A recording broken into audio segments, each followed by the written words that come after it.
In this video, I'm gonna show you how to use WhatsApp stickers in Instagram. It is very quickly and very easy.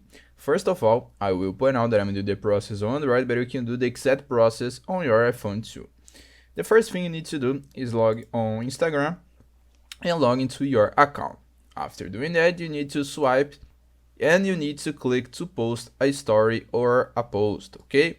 So I will put a black screen just for example, but you can choose the picture that you want to put on the background, okay?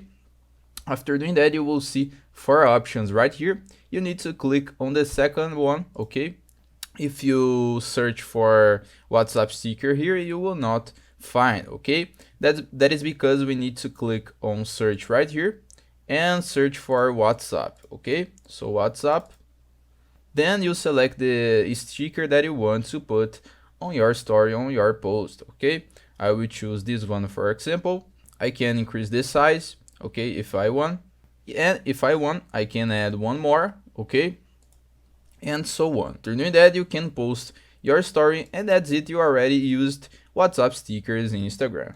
I hope I helped you on how to use WhatsApp stickers in Instagram. So if this video helped you in any way, hit the like button and subscribe to our channel to receive useful tips.